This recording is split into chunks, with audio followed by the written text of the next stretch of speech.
shot and I'm already grinning. You know that I'm one up on one that you're sending. You know you've been cutting, you know I'm ascending. I'm one up, I'm winning. I'm one up, I'm winning. Go take a look independent. I'm making my money like it's never ending. I took all my losses, I roll with the bosses. I know where they cost and I'm so independent. We'll take a look independent. I'm making my money like it's never ending. I took all my losses, I roll with the bosses. I know where they cost and I'm so independent.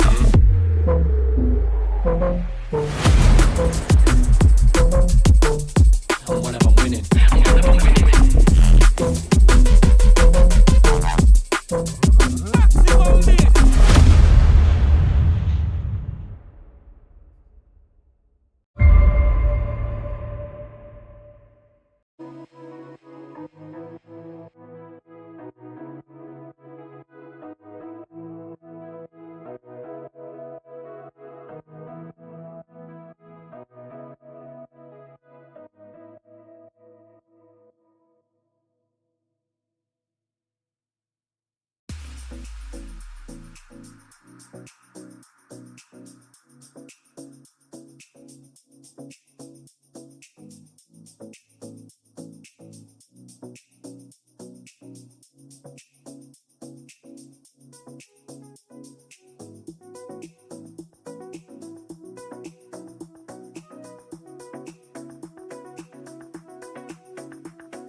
What's up, guys? I'm Sino, that's Chaka, and today we bring to you, if the hoodie didn't already tell you, some collegiate esports. Chaka, how's your night going? It's going all right. I'm excited to get into some collegiate R6. I'm excited to get into any R6 as always, and I'm excited to get into it with you as well because the last time we cast it was an exciting game We're still in playoffs for Collegiate R6 Season 11. And we have some really stacked rosters for the rest of our playoff bracket, too. So it should be some exciting siege in the coming days.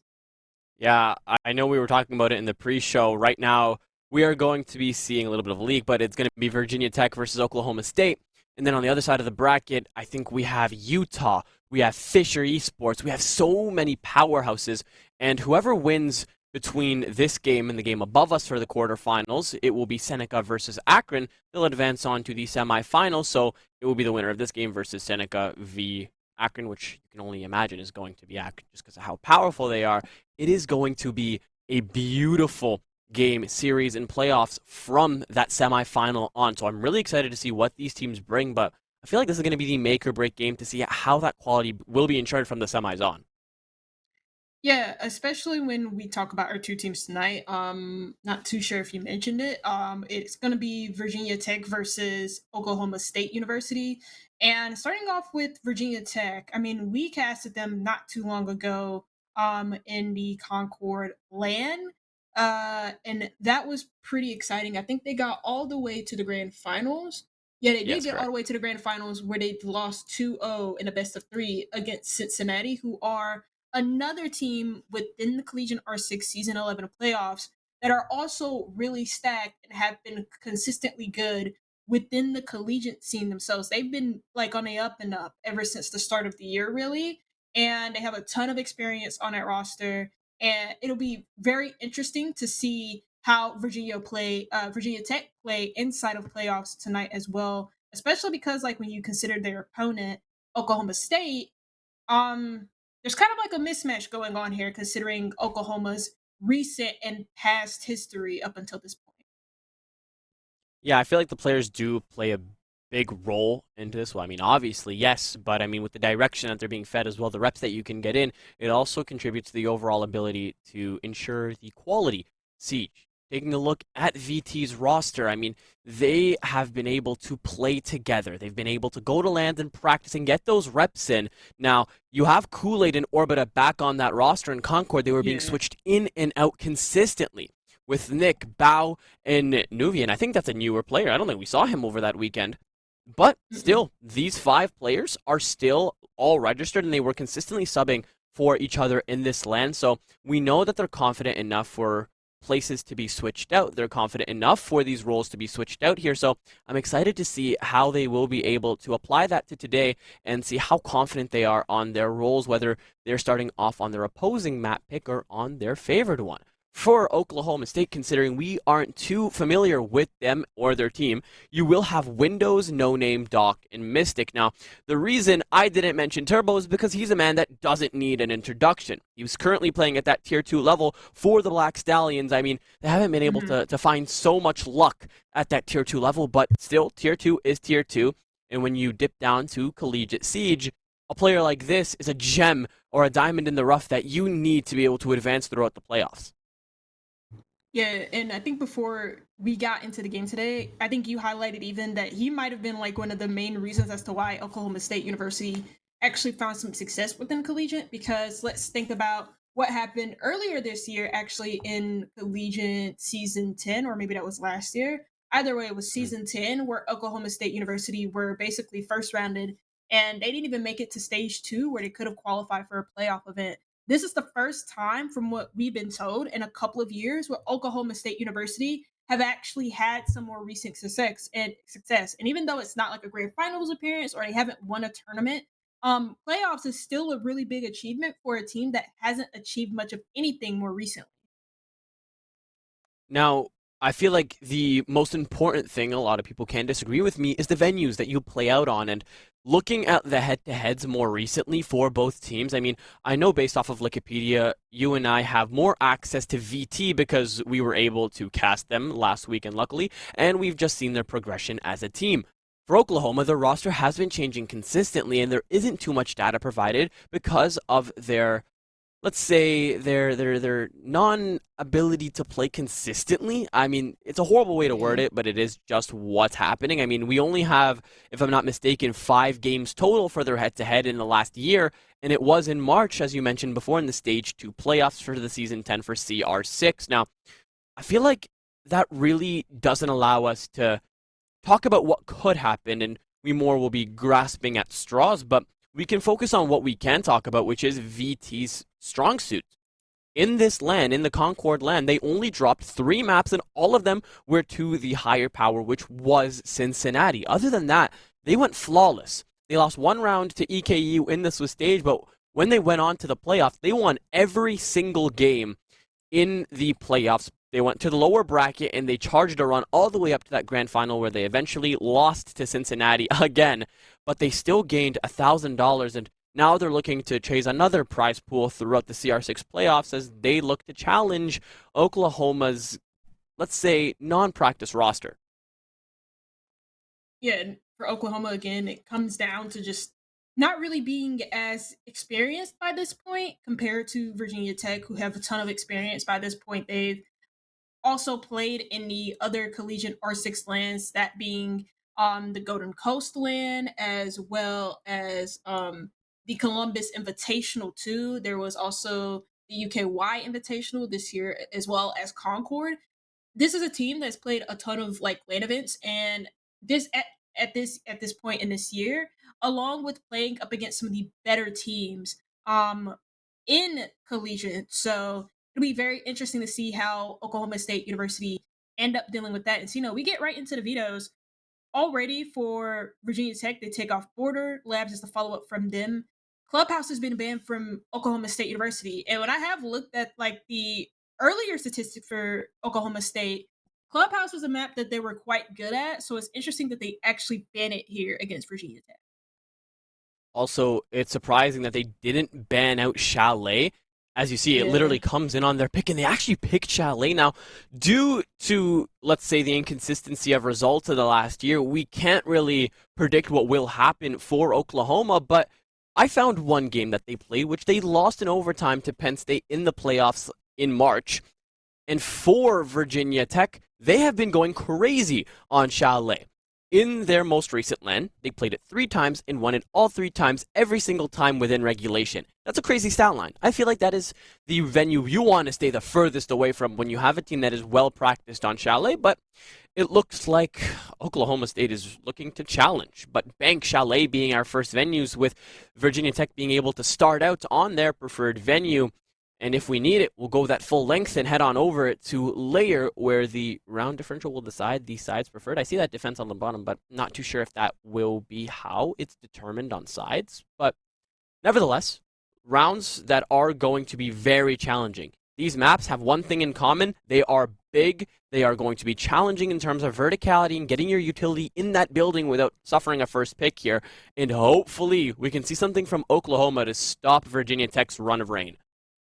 Yeah, and another thing that at least 2 of the 3 maps have in common, Bank and Layer, is the fact that they're kind of, for the most part, very step by step. But they're very step by step, just like how Clubhouse is in a sense. Like, you know what you need to do on Bank to be able to execute if you're in attacks, and you know what your late round win conditions are on Bank if you are the defense. For Layer, it's kind of like Clubhouse in a sense that it's like you need to open up walls in order to be successful, and or at least for basement, map control is what matters too, especially for vert control. So you kind of have to keep that in mind here if you are Oklahoma State University. But that is if we get to Lair. Bank is going to be a testing ground for them to see if they have what it takes to get past a very good and solid team within the collegiate scene. Now, unfortunately, we have to be able to hold on to our hats, our snacks, and be prepared for the game to get on the board here. But unfortunately, we are going to have to send it to a break very briefly so we can get these teams in the server all prepared to bring you this action. And we will be the ones to deliver that action as soon as we come back after this break.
why the ticker says that we are one map in, because we are not one map in, and Bank was not won by Oklahoma State, because we're currently on Bank Chaka.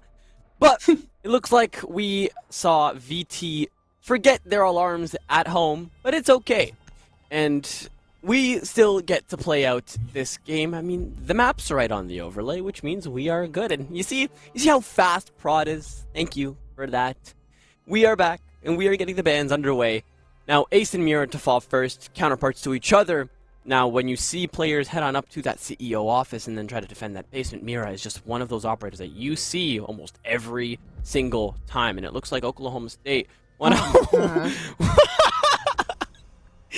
Oh god, I mean, we had our own controversy before the game starts, which we're not going to mention on stream, but you know what? It is fitting that that was the first thing that we see.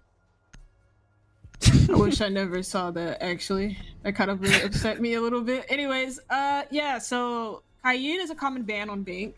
No surprises there.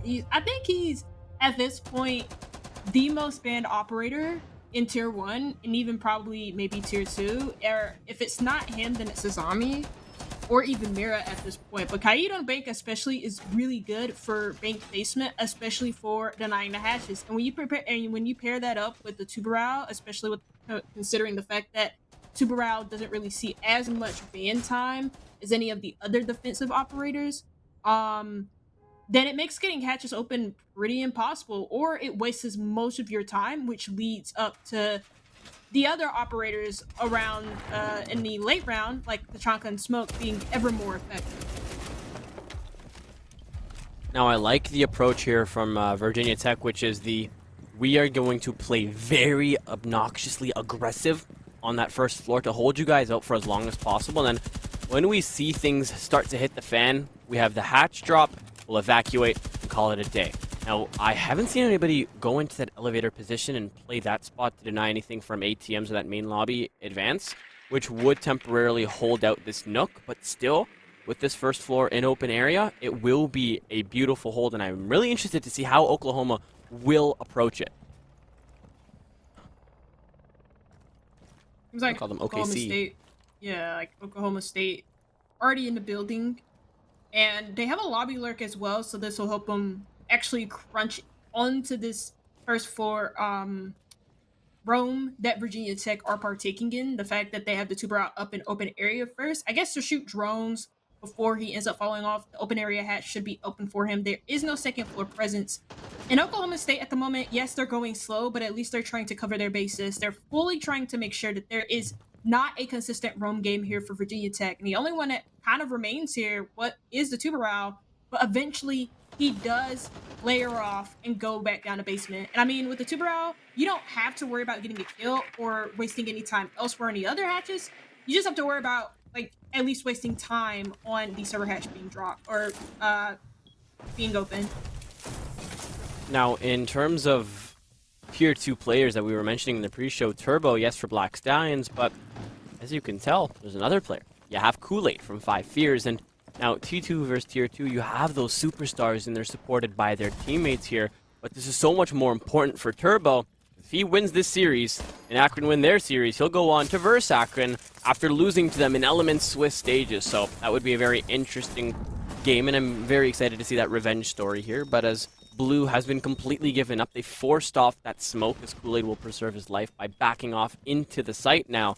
Oklahoma have opened up that server side and are now looking for the execute onto site here. Yeah, and there's a ton of utility that they have to watch out for. Just because Kool-Aid didn't use the time waste position on blue stairs for his smoke grenades, he still has a ton of utility to help Virginia Tech stop this execute from Oklahoma State. And they're doing this not only with the smoke grenades, but they're also doing it. They have nitro cells and the Tachanka fires. So Oklahoma State have to keep this in mind when they are going for this execute.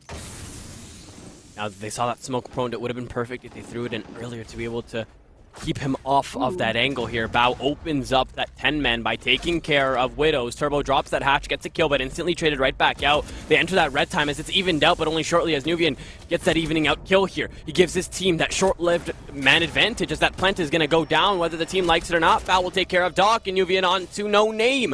A triple for the man with the DMR in his hand, and VT take that round purely from gunfights. Yeah, and for Virginia Tech, what they did really well was force Oklahoma State into some uncomfortable decision making. And for them, that meant, for Oklahoma State at least, in order to deal with a lot of that late round win conditions from Virginia Tech, the smoke grenades, the nitro cells in red, the Tachanka fires that you can line up from lockers. What Oklahoma State did instead was they tried to like go for isolated pushes elsewhere around the map to apply more pressure to the Virginia Tech defenses. Just because they were going for that CCTV execute, you know, you really have no other choice other than to try and find a way to get around some of that late round utility, or just distract Virginia Tech from stopping your plant. So they try to go for a late round garage push that gets shut down with an individual gunfight from the player holding garage there for Virginia Tech. They tried to go for a late round lobby hatch drop that got shut down as well from Nuvian, who went absolutely huge that round. So just because of like time constraints and late round win conditions for Virginia Tech, plus them rotating the smoke back downstairs to help deny that execute from Oklahoma State, they kind of just really had no other choice other than to try and apply pressure elsewhere, and obviously that did not work. Loving what I'm seeing so far from Virginia Tech, but can't get carried away. They should just be happy with the start that they've been gifted. Now, this allows them to start to build up their pacing here. Now, bank for them in the last month has not been very nice. They've had one bank map played, and it was in that land, and other than that, they didn't play in CR6, nothing. And they lost it in regulation 3-7. I mean, yes, it was to Cincy, but still, that's just not a margin you want to be losing by on bank, and they started actually on the attack here. So I'm interested to see if they can keep this up and push for that 4-2 split, or if they are going to fall to the resilient OKC. I don't know. I just really want to call them OKC. I've been watching too much basketball for me to be able to differentiate the two Oklahomas, but you know what? We're going to try. Oklahoma State looking to take that main lobby here, as they'll have that Monty walking up here. There's nothing to oppose him, no fenders, no barbed, nothing. He freely walks up, but Virginia Tech have a shield of their own, and now he'll be caught out with those live comms, but Nick loses a good amount of HP. Now he's going to be careful what he swings. It looks like as well that they were trying to line up some Capital fires, and it looked like they were trying to line it up over by the Clash, but I think those missed. Either way, there were no fires that existed here in the E3 hallway. They either missed or it got zapped out by an idiot, so no, they missed the first time. So now you get some fires here. This allows the Monty to kind of walk up, take a ton of space, but first kill goes in favor of Virginia Tech. Yeah, but why so fast? You guys hit that go button with 90 seconds left. Somehow you've managed to even it all out by taking care of two of the players that were sitting near that elevator side, but you've suffered 2 casualties. You need Capital for that execution, and you need those Aurora barricades to keep your backs covered, and now you're going to have to rely on Monty's real estate to be able to try to bring you back. Now, Zero trying to assist from Banana alongside Turbo here, but as long as this Monty stays isolated, the damage that he takes one by one is going to become a disaster. Kool-Aid getting one down from range from Orbita. It's disastrous from Oklahoma as they're falling one by one, and Virginia Tech are taking all of the advantages they can get. Yet again, another round where the ones are just exploited as Kool-Aid finds his second. Virginia Tech are now finding a comfortable lead, and they look like they've read into Oklahoma's game. Yeah, and again, Oklahoma State don't really have like a good way to at least find a good, comfortable execute spot. That kind of happened in the first round where we saw them go for isolated hatch drops and garage plays, and this time around they just, like you said, hit the go button going up spiral for like some odd reason. And there's just like so much as well that Virginia Tech have in the way of setting up against like the main lobby push. Specifically, they have the Clash on E3 that can like help slow down that push and give a ton of information. They have no way of dealing with the Clash, or at least find a way to disable her shield or disable her. So ultimately, you know, not only is the Monty having a lot of issues taking a ton of space because he's being shot by the Clash shield, which further knocks his shield back, leaving him vulnerable, but then you have the people who are supposed to be playing behind you also dying and not finding any influence in any of the gunfights that they've taken coming up spiral stairs. So for Oklahoma State, they kind of need to find a way to regulate their pacing. Either it's too fast or it's too slow, and there needs to be a necessary balance in that. As we're now getting updates from the bracket above us, or the matchup above us for Group A, Seneca have now been knocked out of the playoffs, with Akron taking the series 2-0, which means whoever wins this will go on to face that Tier 2 superpower team. In Turbo, if you get this result mid-game, you should be 10 times more motivated to be able to win this game with your team and really keep your foot on the gas here. But Chaka, it is so evident that Oklahoma State is really relying on their ones. They are trying to hit go buttons. They are trying to go for executes that just don't exist. They're hitting gaps that are non-existent as well. And Virginia Tech are really good at being able to call them out on that, isolate their ones, and win every single time. Yeah, and it's like, for Oklahoma State, I think they understand what like their win conditions are too, but it's most likely just a pace thing for them because, again, like I said, they're either going way too fast or they're going like super slow, and not everybody seems to be on the same page as that. They get like square control quite easily using the Aurora gates to block off not only the teller's door the archives door, but they're also doing it. Okay, it looked like he was doing it for the windows, but not really. This is good control though for Oklahoma State, and it looks like they're trying to do another direct take for the second round in a row. Can you put the barricades on windows? Yes, you can. You can? Okay. Because it looks like he went to do it. I don't think you can, no. Because he tried to put it down, and he couldn't place it. Yeah, you can't put them on windows. Now, Nick opening it up by just getting aggressive top square, taking care of Doc. Second kill for Nick here, as he's just terrorizing this team on the uppermost floor. Bao goes down, but he's in CEO, nice and cushioned. He's given a second chance at life as long as he stays clear of these windows. Now, there's that first Logi Bomb. Goes out. It'll be looking for those players who are still looking to be a thorn in the side for the Oklahoma attack here. Kool-Aid doubling down by taking care of Mystic here. No Name tries to isolate, and yet again, such a large margin being built up for Virginia Tech here. They're dropping like flies in Oklahoma. You guys have no response. Widows, or Windows as our prod likes to call him, is sitting on the windows with no response. He'll get that finish onto Bao, but that was already a down. There's 40 seconds left and 3 bodies to take care of with no case in hand.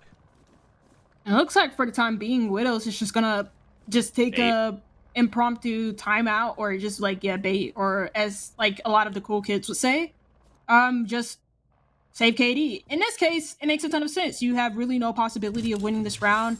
Again, the only map control that Oklahoma State really got was square, bottom square and top square, and they still got flanked. And I'm just like, the only flank watch that they have is, well, the Gridlock, which died quick, but also they just have this guy on the CEO windows, and he's not really watching any sort of flanks. What are you going to watch from CEO window? You can't see anything from square unless you have the square wall open, and that's pretty hard to see from the windows. So yeah, like, I kind of like gave Oklahoma State a compliment, like saying, oh, they understand their win conditions. And in that case, I felt like, again, their win condition was to try and get like that square control and maybe get a plant down in staff.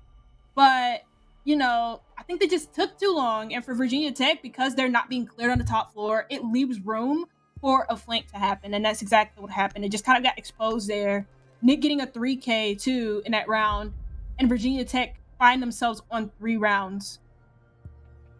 I will say this isn't an unexpected turn of events here, but I did think if you guys are picking into bank, you would show a little bit more resistance here. Now, given this isn't the preferred side, at least for Oklahoma's style of play here, but still, so many ones are being isolated.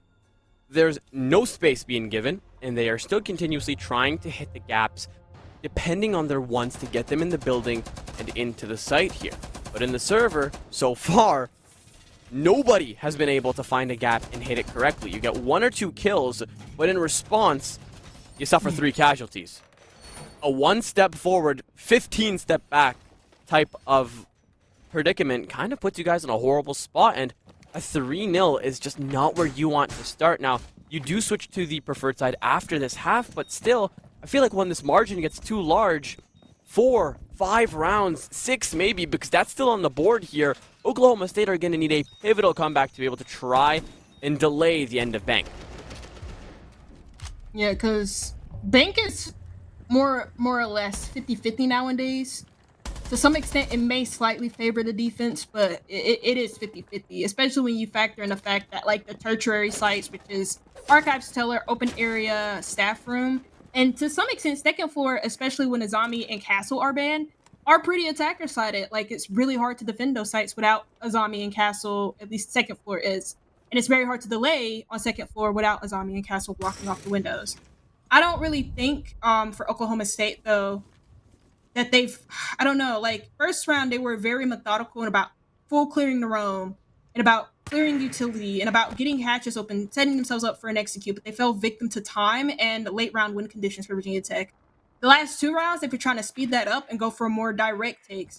And, you know, for them, it's just going by way too quickly. So hopefully they can find some balance here. And I think for Bank Basement, it's really hard to take this site directly, especially if you have all the tools at your disposal. And Virginia Tech, they do. So Oklahoma State are forced to kind of be a little bit more methodical about how they want to clear this out. Again, they're doing the first floor full roam clear. And they've gotten this map control because Virginia Tech have given it to them. You have to give credit where credit is due.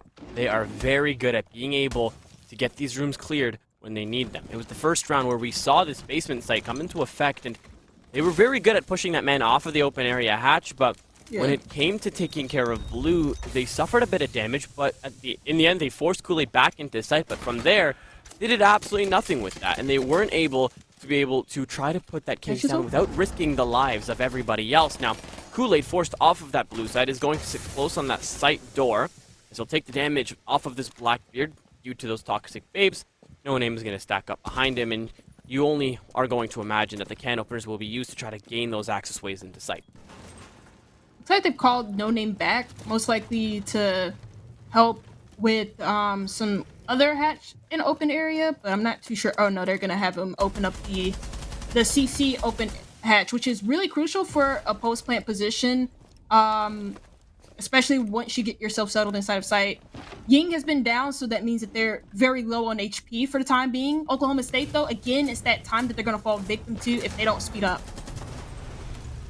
Shmika's coming from downtown. Doc is still able to plant in that corner, but he would be much more exposed. A beautiful shot to be able to take care of the man who holds those Shmikas.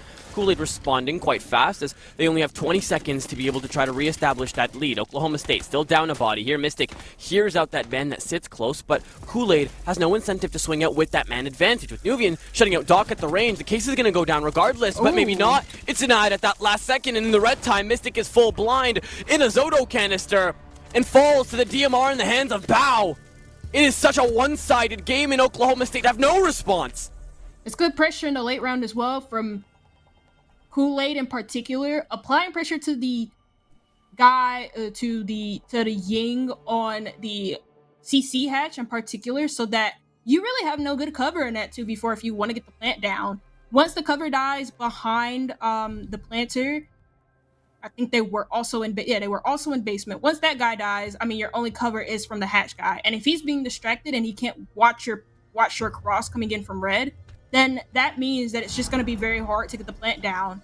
And so, you know, it's good pressure in the late round there from Kool-Aid in order to make that plant harder to do for Oklahoma State University. And, I mean, again, they kind of keep falling, at least for basement, it's like a consistent issue, the fact that they keep falling victim to the late round win conditions there for Virginia Tech. I mean, they dealt with the Tachanka quite early in the round to the point where they could at least have the room to get a plant down, just because for Virginia Tech, they really had no other plant denial apart from a nitro cell. And the smoke was kind of distracted on marble trying to retake open. So yeah, I mean, it kind of just feels like the same thing is happening over and over again for Virginia Tech, where it's either for basement, they're going really, really, really slow and they keep falling victim. They get this map control, they go into these executes, but it's so late in the round that it's just like, it's not only late, but they also just don't really have the manpower in order to keep themselves consistent to get that plant down. Interesting approach to play this out. Now, yeah, the also works in the long run, but you don't really see her going full send in through the windows that are sitting adjacent to the site walls. But, I mean, to each their own. No clash for VT to be able to establish that real estate when they hear the attackers come on in, but for Oklahoma State, they've lost that Monty, but still are able to bring that blitz into Blackbeard as we've seen in the previous rounds. With the Thermite opening up the breach very quickly, they're going to open up a couple of gaps here. They're going to have to be careful with the aggression from that breach. You see Nick getting very close to that CEO wall. and he has the ability to just swing out and try to get whatever out of it. Kool-Aid getting that first kill. Widows responds instantly by taking care of his teammate, but Nick is in that position where Oklahoma are going to have to scramble to get rid of him. I believe, yeah, that was the stock player. So now, if you're Kool-Aid, you're very afraid of Oklahoma State applying pressure, especially with this blitz on the board, applying pressure to your curve, and like specifically applying pressure to you and moving you out. And he repeats into that. That's crazy. So they lose their janitor player, and that means the Azami's fully isolated on the CEO site. No impacts, nothing to get rid of that Talon as well. Nick is going to have to be able to just play Ring Around the Rosy and try to isolate the ones. He'll win one gunfight, but instantly refragged out as both of these players were swinging together, hands held. Now, so recovering that Talon shield will fall to getting shot in the foot, and now a leveled man count. Just a minute left on the clock, and Widow scrambles to try to be able to isolate a gunfight. And, well, if you're a Turbo, you probably want to try and get a plant down, but at the moment, they really have no room to move inside of sight. So I think the call here for Oklahoma State is to see if they can try and, get more information. And since they have the information, one guy's on front desk, the other is now dead over by checkers. You can now most likely get a plant down just because the Echo's so far away. Orbita, no impacts in hand, has to be able to isolate the ones here, but Widows on a quad kill finally give Oklahoma State that round they so desperately needed. An individual performance, I mean, I cannot say that it is the ideal to be able to get yourselves on that board, but still, it got the job done. It got what was needed, completed, and now you guys have that fighting chance, and a 4-2 split would be a beautiful start if you guys can win this next round. Yeah, and for Widow in particular, he was able to punish Virginia Tech for overpeaking at the whole round. Jaeger overpeaked over by stock, despite having a lot of cover to play behind. I believe there was a couple of Kiba barriers in stock that he could play behind and be kind of okay with the fact that that he had cover to play behind and also time wasting.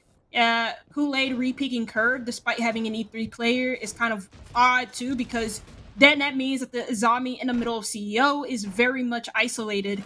And yeah, I mean, you have to kind of think Widow in that round if you're Oklahoma State, because he gives you your first round.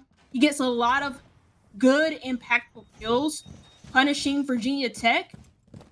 And that means that you won't really start off a half either, 6-0 down, which was kind of the trend that this game was heading to, especially with how well Virginia Tech had been playing. Looking to get all of these results in at the same time now. We confirmed that Akron have won their game, and currently, as it stands, Utah are up 5-3 on the first map of the quarterfinals against Cincinnati. Ooh, Utah were the ones to advance. That would be a crazy upset. They're currently up on the first map, Nighthaven. It should be interesting to see how that will line up. But turning our focus back onto our current game, Virginia Tech still have a 3-round advantage here. They need to be able to win this one to establish a 5-1 lead, so no matter how many mistakes they make on the attack, it will still be very easy to be able to close it out in just 2.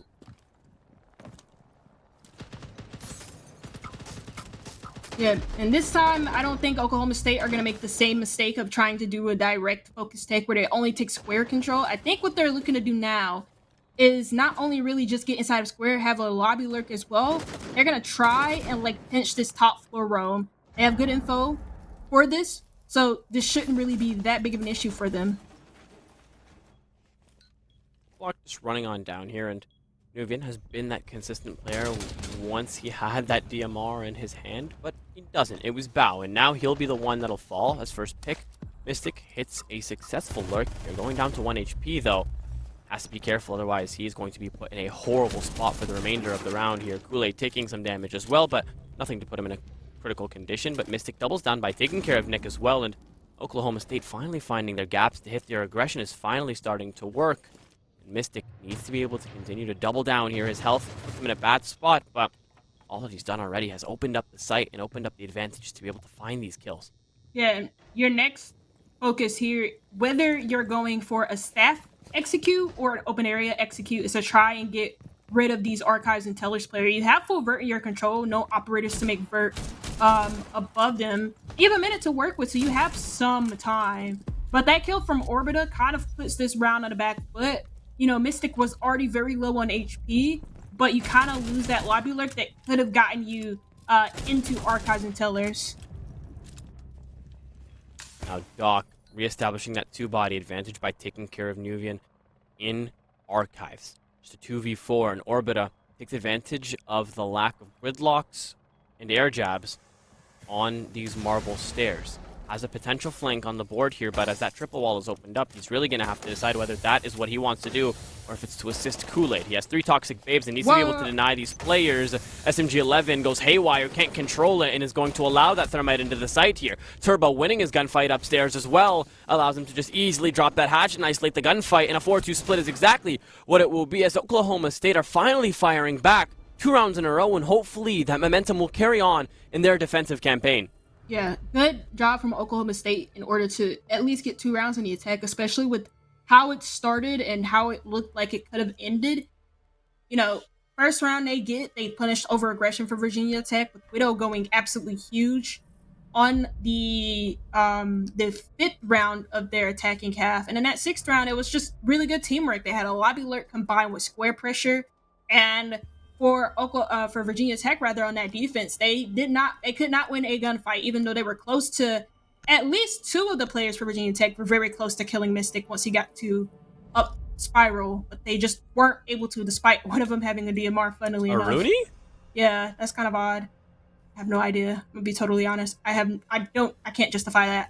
Well, actually, you know what? Aruni has been pretty meta, especially when you look back at like the Munich major.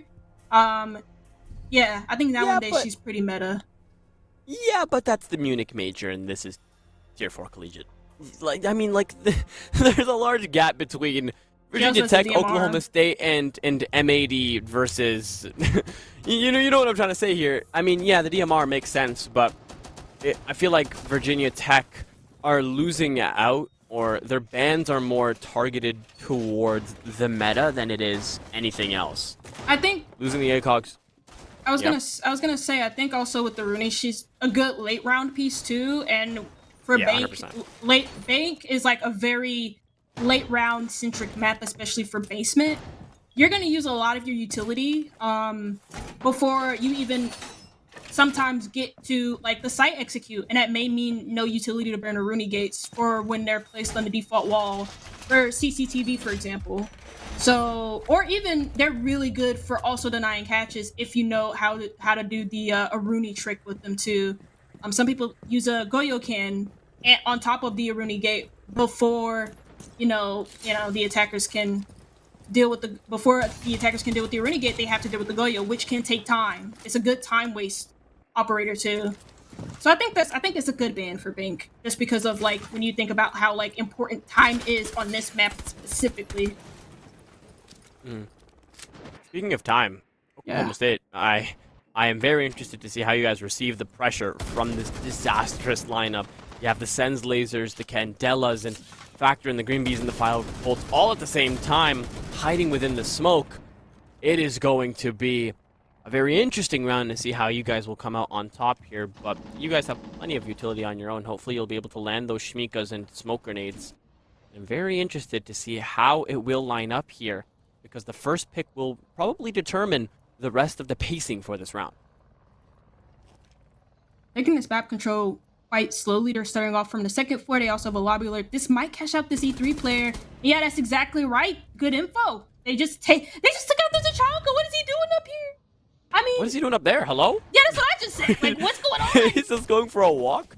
Oh, man. Ella, too? Oh, hey, yeah, this might be disastrous. Oh, well, no longer Ella. She'll go 6 feet under in a 5v3 within 90 seconds. 2 essential operators to that post scenario. Now, the Grismonts were all placed down. Usually you see an Ella for good luck keeping one Grismont in the pocket if she encounters a shield operator, but for Virginia Tech, they're not going to be going for a full server. They are going to be diversifying their approach to this site, opening up all the hatches, trying to toss in as much utility as they can, and by throwing these consistent curveballs, Oklahoma State is now backed up against the wall, having to guess where this team is going to come from. Yeah, and this was kind of like what a lot of teams don't usually do on Bank unless like you're a higher tier team, is opening up all the hatches and just putting in the back of the mind of the defenders that you could be pushing in from anywhere. The bright side here for Oklahoma State, if they understand where the execute's coming from, which with these Candelas they should, you have smoke grenades and nitro cells to be able to counter this, but that lobby lurk may just screw them up. As you see, we were talking about that utility. It'll all come into play. The Grimbees teamed up with those lasers and the smokes. It's so easy to be able to gain access into the site. Flawless, narrowly avoided by No Name here, but there's still such a long order left for you to be able to complete. You'll take care of Orbita, but still that case is down. These attackers are healthy, and they're set up in the positions to be able to sniff you out, and that's exactly what they're going to do. VT now advance on to that match point, as now Oklahoma are now struggling, and not the match point, actually. I got ahead of myself. I thought it was 6-1, but You're no. throwing. Oklahoma State, I'm throwing. Yeah, the Tachanka on the first floor is throwing, my friend. Yeah, let's be honest here. Yeah, no, totally agree. I'm gonna be honest. I'm usually not one to be like super negative. I'll be totally honest though. I have no idea. Do we go to first floor? What is he doing up there? Like, because usually for at least that site, if you want to have like a roam up top on E2, especially with the hatch being open, and you want to try and waste time, shoot drones before you fall off and layer back off to site, you usually have a trap operator there to tell you that there's going to be some sort of lurk, because of the attack from spawn can shoot the lobby camera. For Oklahoma State, the damning thing about it is, yes, you have all of the really good operators to help you with your late round wind conditions, the smoke and the Tachanka and the Tubarao, yes, with Nitro. But ultimately, they had like no info on lobby or anywhere else around the map. They were just kind of running around into cutoffs, and they just died. And it's a shame. Virginia Tech, very deserving of this lead so far. Very much the better team. And I mean, this is not their map pick even too. So that's what makes it even more impressive. Now, I'm not going to say I just got word, because I am the word. What? A big upset for the other side of the quarterfinals. Utah just won on Cincinnati's pick. They just won on Nighthaven. And focusing on this game, yeah, they're 1-up now, and they're going on to the second map in a couple of minutes. And focusing on this game, Nick gets first picked, which means the chaotic cluster of utility cannot happen. I mean, it can with the Candelas and the Grimbees, but definitely not as chaotic as last round. But Oklahoma State, they get carried away pretty fast. I hope we don't see the smoke now just roaming on upstairs. They can just hold on to this man advantage. Very realistic to be able to just close out this deficit to just 2 rounds.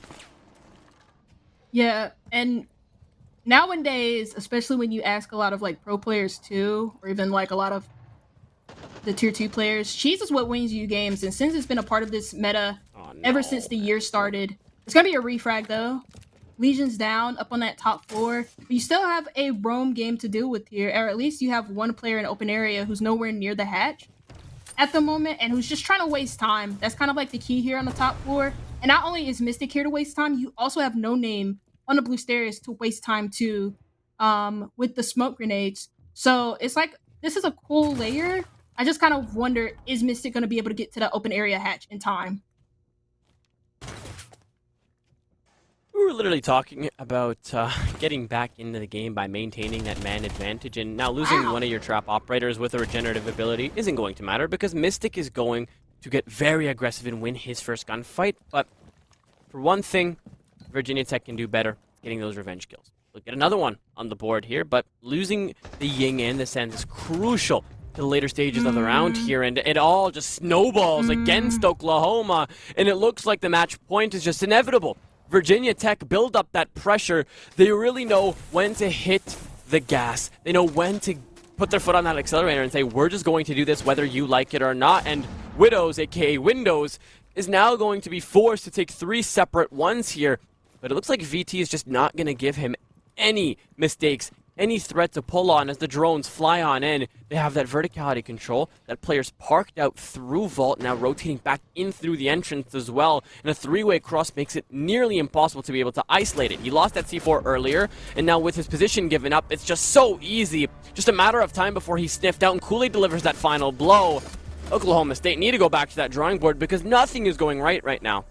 Yeah, and you kind of like compared this to like other rounds too. This was a much better start than what they've been used to, and the fact that again, and even in the mid round, they were kind of like doing slightly better than Virginia Tech, But I'm gonna be totally honest as well. Again, I just think they kind of overstayed their welcome around that first floor. You have smoke in a time waste spot on blue stairs, and especially because usually teams like to execute CC due to the lockers not really being a good site to try and attack into due to how dangerous it is to do like a lobby hatch drop or an E2 hatch drop. Teams will just most likely just do a CC execute and try and take their chances through server. And Oklahoma State just didn't really have any fall off positions. Ella's like deep into open area, nowhere near the open hatch, and I'm not even too sure if it was a pre-open anyways for her to escape through. Turbo tries to reaggress up Marble. You have the man advantage. You can play into that. And Virginia Tech just do so well in punishing them too. Isolating the open area player, killing the reaggression up Marble, killing the power up blue stairs from the smoke, wasting no time on that first floor layer. And it was really well done for Virginia Tech to put themselves on match point. Now, I will say, for Oklahoma State, when they lose games, it's not like they close it out by like one round, they lose by one round. It is very, very one-dimensional. They are either going to lose in overtime or they are going to get blown out, which is kind of concerning, especially when it's on your own map pick. 7-2 is just not ideal for a quarterfinal game. You need to be able to just keep your foot on the gas regardless of what happens, and it's just not happening right now for Oklahoma State. They're given the preferred side, they're losing utility, they're losing bodies, and when they're gifted that upper hand, they toss it out the window faster than they gain it. And for the rounds that they don't have it, they're going to have to deal with players like Kool-Aid breathing down their neck for the remainder of the round. He currently is sitting on a 4 KD for this game here, and the other player in this server who is of that tier 2 caliber hasn't been able to find joy. He's currently 4-6, Chaka. Yeah, at the moment, Virginia Tech have just been really good at punishing isolated plays. Kool-Aid finds another on the windows. Call him in JR. Oh my God. He finds a second. Swinging getting from CEO, and it's all optimistic in a 1v4. Disastrous yet again, the third 1vX in 3 rounds. Not a stat line you want to be going against your team here. Plant goes down, 2 shield ops to have to deal with in that post. I mean, the map's already over. There's nothing to say anymore. The clock is his biggest enemy now, and so are the 4 bodies standing in between him and that case. Kool-Aid going on a reign of terror, currently on 14 kills, looking for his 15th here to break even, to find that 5 KD for the end of Bank as he will advance onto Chalet comfortably with his team as he has been dominating for this whole game. Will be caught off guard, but not enough to put him in a bad position with that 2-way cross being held. It'll be Orbiter to call him dead. That will be the first game completed in a matter of 40 minutes.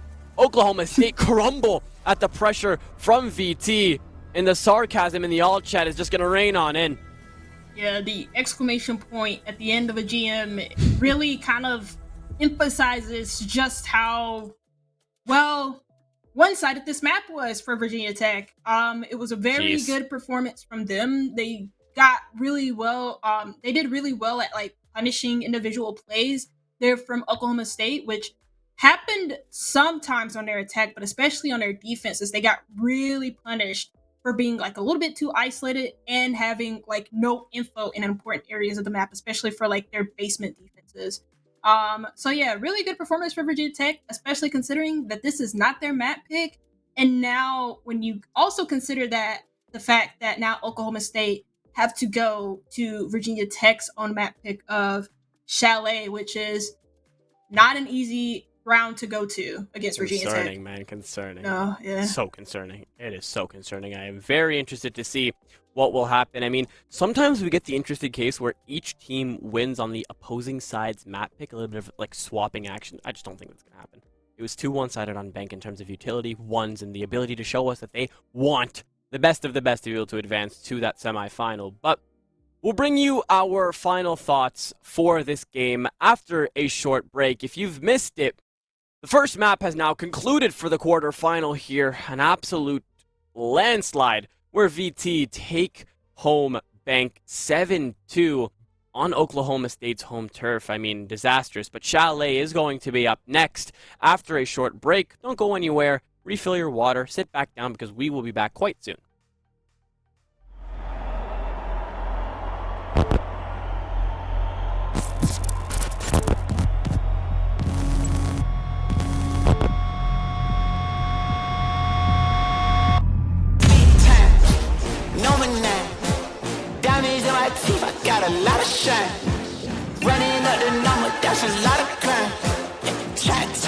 homie must be out your mind. Big time,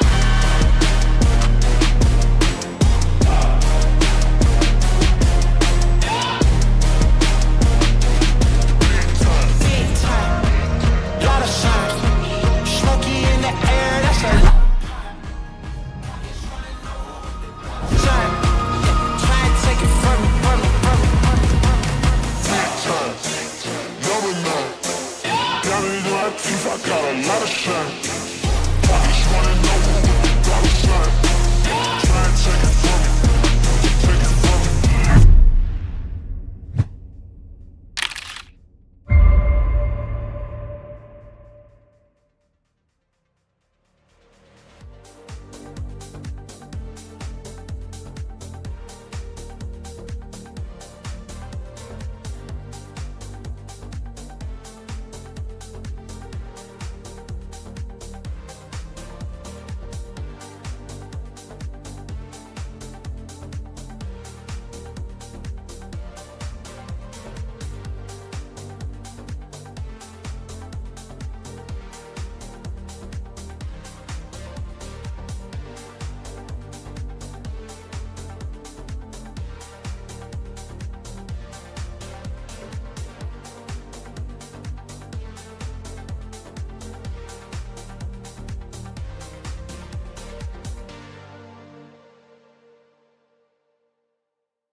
We told you not to go anywhere. I mean, less than 5 minutes, and if you guys have missed that first game, it was Bank, where VT absolutely destroyed.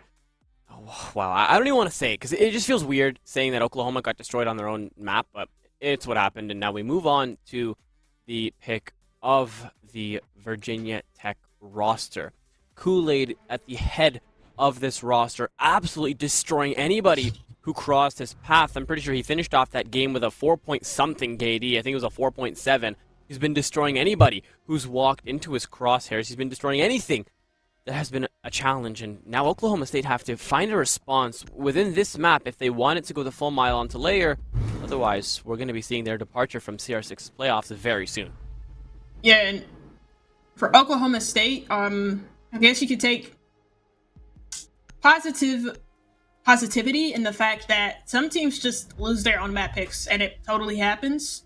But you have to just pick yourself up going into your own or into the other map pick in order to try and drag yourself through to the decider. But like I kind of highlighted before, Chalet is really not an easy map to play against Virginia Tech, neither. Especially, they start off on that defense. That's kind of how they started going on that run of 4 rounds in a row on Bank, where they just looked so clean, and players individually were popping off. Like, Nick had a good couple of rounds with the zombie. Kool-Aid on the SES operators was kind of being really well, just a really good anchor as well for the defense too. Orbita always consistently good for this Virginia Tech roster. Oklahoma State have to find a way to kind of get around these individuals and make sure that they're also individually successful themselves. Oh, man. Well, I mean, unfortunately, we have to go to a tech pause, or the sides were wrong, as we're being told by Prod. Or actually, no, that's the visual. I'm absolutely losing my mind. Somebody couldn't tab in, and then the visuals are bugged. So it's a disaster for now. But you know what? Quick breaks is what is needed to be able to fix said disaster so we can get this game right back on that road. Don't go anywhere. We will be back soon after a quick break.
we told you not to go anywhere, and guess what? We have great prod. I mean, the occasional trolling from Earthquake and the occasional trolling from the directing side from Guac. If I'm not mistaken, he's stuck in traffic, so just trolling all over. And then you have the observing from Just Trillo. Interesting from him enough. Oh no, please God, no. Yeah, please God, no. I'm looking at that all chat as well. Please? You don't have to? No, you Or don't. want to, but I mean, Yeah. yeah, I think it was before they started setting up properly. They were only like 25 seconds. But, hopefully? Yeah, we should be good. We'll head on in after a jump scare for a second rehost within the 0 map. As we start off on ground 0, Virginia Tech start off on the defensive here. And Oklahoma State are going to start off on the attacking. A little bit interesting in terms of sides here. I really hope they're able to bring this back on the attacking side of Chalet against a warmed up VT who's ready to just take this the full mile and end it out in 2 maps. Yeah, and for Oklahoma State, like, a big issue that they kind of suffered a lot on Bank was kind of figuring out how fast and how slow they should be going. Because sometimes they would go, like, really quick and they try to go for direct takes, and then they'd be, like, really slow in the mid-round and get flanked. Or they'd just go, like, really slow the entire round, and it was very easy to, like, counter for Virginia Tech with a bunch of late-round utility in order to stop plants. So this time around, you know, Chalet, time management can be an issue, especially when you're dealing with this site in particular, where you have to clear the first floor or the second floor in order to get a plant down anywhere, or at least have some sort of pressure up here. So opening up office wall may just be enough to clear off this whole entire vert. But if they have vert set up near the half wall, you kind of have to clear the rest of this top floor too, because you can't plant if the defenders have full vert control. Approaching that 90-second mark, and the first EXO is now to come in, and Orbita looking to use the pacing against Oklahoma, but just mistimed, and as he crawls across, he beautifully reads into the play off of the offices double and is able to get back in through offices and through in K9, but an easy gap for Turbo to hit, but easily refragged out by Orbita. Now he will reclaim that pacing onto offices, but still, this body is essential to how the rest of this round will unfold, because if they don't kill him and they open up that wall below, regardless of what happens, they will easily be denied by the Frost and the Ella playing upstairs. Yeah, and they still just have to kill, like, these top 4 players, and they're not really making a dent in any of this top 4 game that Virginia Tech have here. The only time they've been able to apply pressure on top 4 was when Turbo walked half wall and killed the half wall bathroom player.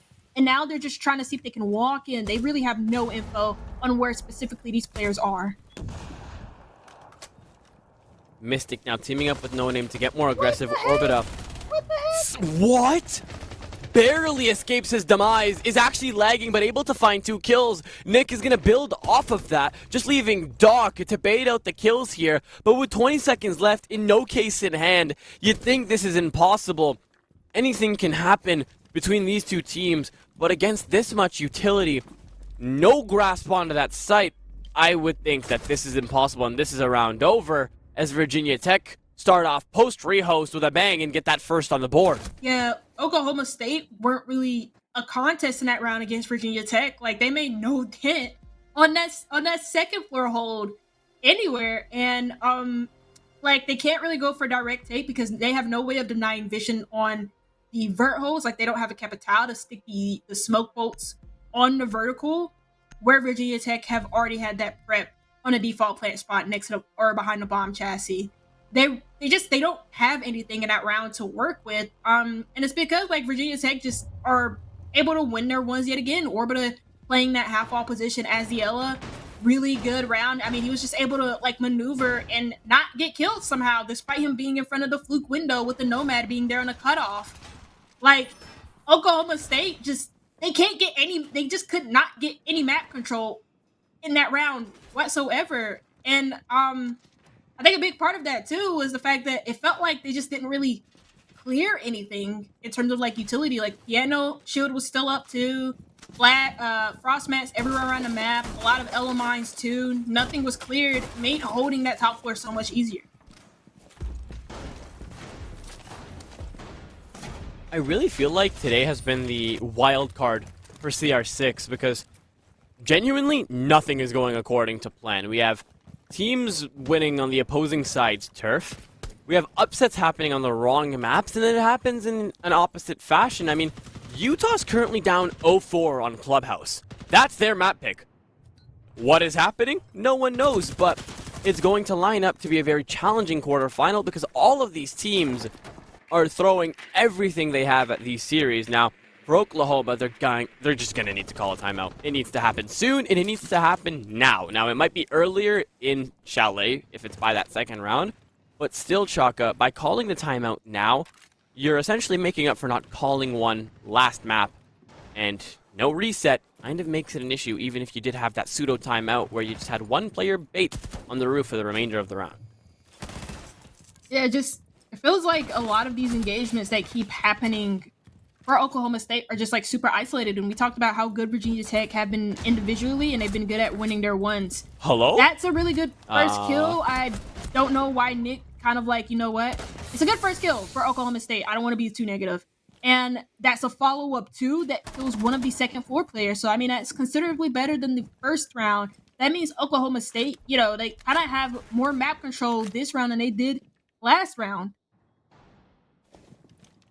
Interesting 2 kills. Bauer just lost his 1, so credit where credit is due by Doc being able to shut him out here, but I don't know why Nick thought it was essential to just hit him with an easy Kool-Aid Man dash through all of Piano and get easily picked off, but that's just how the cookie crumbled for that area of the map. But a double flank between Orbita and Kool-Aid. There's no air jabs, there's no track stingers. That's been the main issue for Oklahoma State. Now the trigger discipline from Kool-Aid allows him to be able to confirm that kill, close out that range, looks for a second with the pre-fire from Widows as DMR will get him that first, not that second, as that case is forced loose now. The difference has been shut out to 1. It's now all even as Nuvian wins his 1 onto the site. Doc forcing it right back into Oklahoma's advantage, and Mystic waiting out on that slant window, able to bring it and reel it back on in, as now Oklahoma State will tie it up. Yeah, and that's good for Oklahoma State that even despite that coming really close in a 2v2, when it was a 4v2 in their favor, that they didn't like falter and lose the round outright. You know, good play, at least to kill the Legion by himself in the middle of bar site. And you still have the player on slant window, piano window rather, to cut that flanker off as he's trying to still flank from a top floor. I mean, that means you can't really use vert in order to stop an execute happening there for Oklahoma State. So, yeah, I mean, at least on Chalet, it's been, I'll say in terms of scoreline, a lot closer. And at least in the opening, too, because like Bank said earlier, it started off 4-0 for Virginia Tech.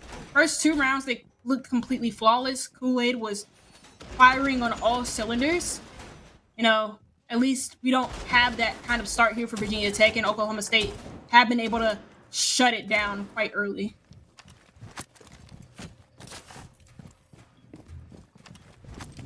Now, Basement is going to be that site. Now, Basement has been one of those interesting picks because, like, more recently it's been easier to hold for the defenders because of all of the new changes and new utility that's been proposed or the new lineups.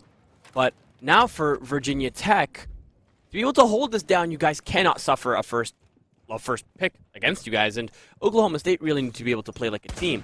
We've seen it on Chalet, we've seen it on Bank where they're playing like 5 individuals rather than a team that looks to get into the site and expose the flaws of Virginia Tech here, and VT has really been good at being able to call out these flaws, but you saw last round, once they get that first pick and once they force that snowball effect against VT, they're kind of lost for response here, and I want to see that on this site.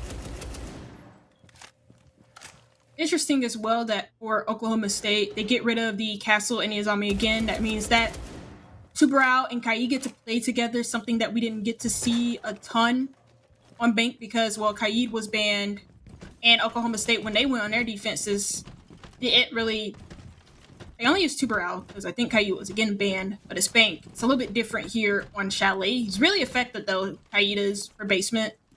So it means at least opening the walls will have some damage done to, I believe, the Maverick. We still have a roamer here. Oklahoma State are still trying to clear this roam up top. they really haven't fully cleared it out. They just know that somebody's in dining. They don't know about the guy in mudroom. We saw previously how VT went for that double flank. They're very aggressive when it comes to trying to get their bodies back in their favor. But they're not down a body. A little bit of an interesting spray from Bao here. Needs to try to get out of dodge. Just can't land a bullet fast enough to be able to get him out of that predicament. And is going to fall. That first floor control no longer exists, but that second floor control is going to be there.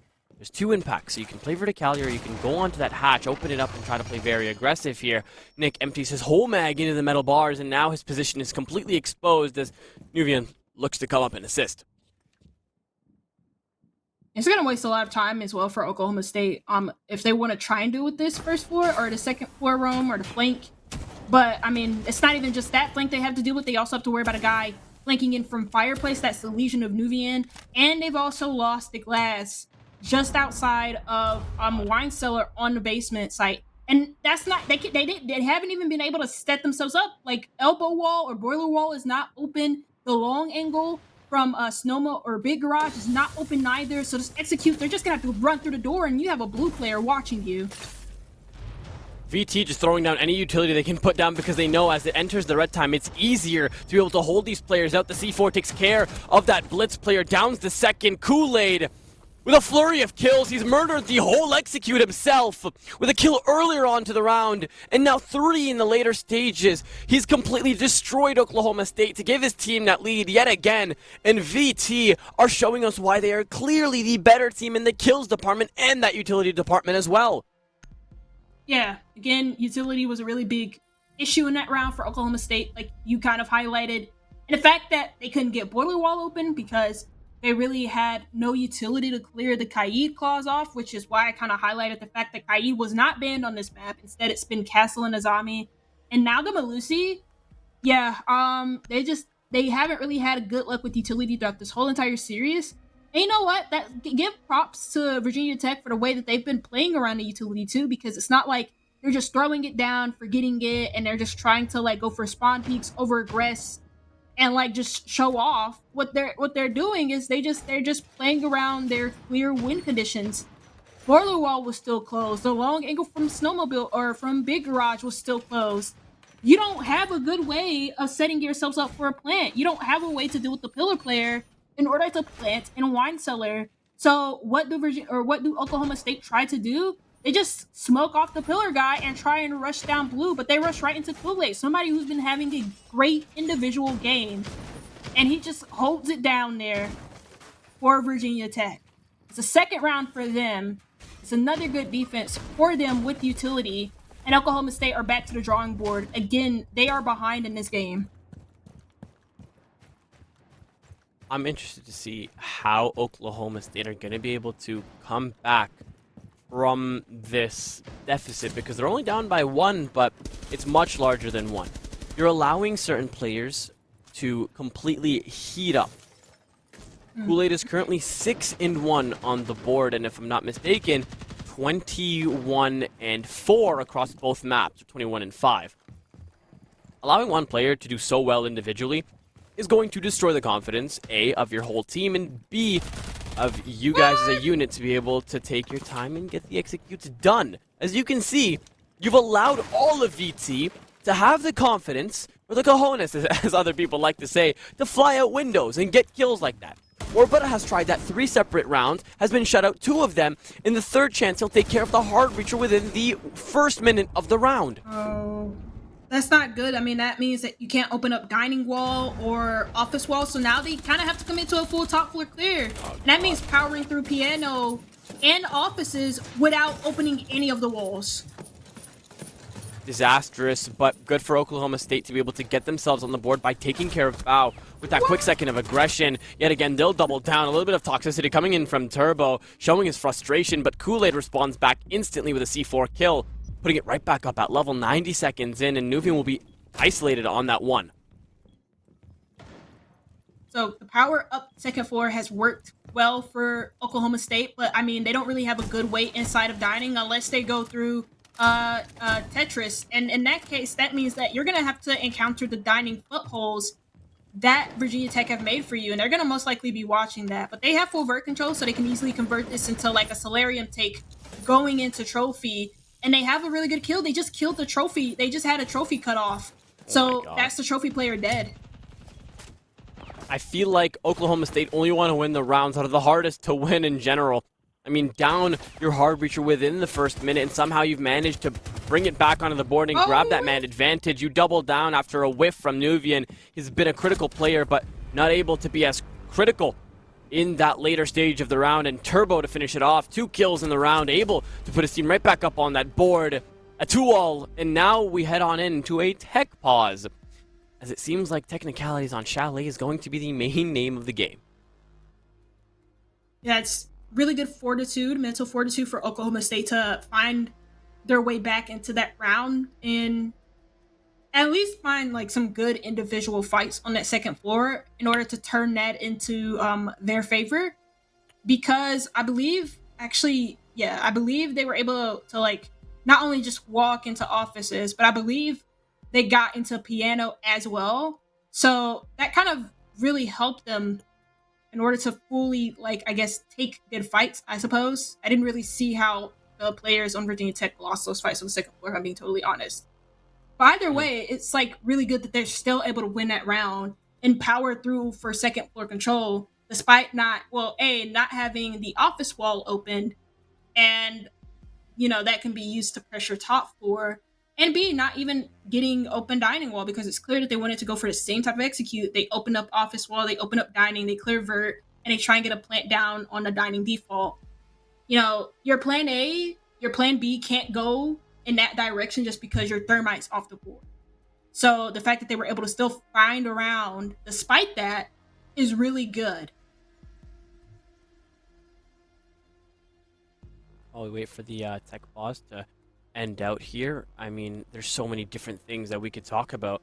Chalet's been an interesting venue. I didn't think it would be so evened out so far. VT are making a lot of bold decisions, and it's rewarding at times, but when you consistently keep your foot on the gas as the defenders, you give up your ability to be able to isolate the round when it matters the most and play out your time here, and it's been evident in that last round. Oklahoma State were able to find those gaps and capitalize because they realized how far spread out that Virginia Tech really was. Now, I'm interested to see how they'll be able to apply it onto a bar site without Amira on the board, and it's not like she's banned.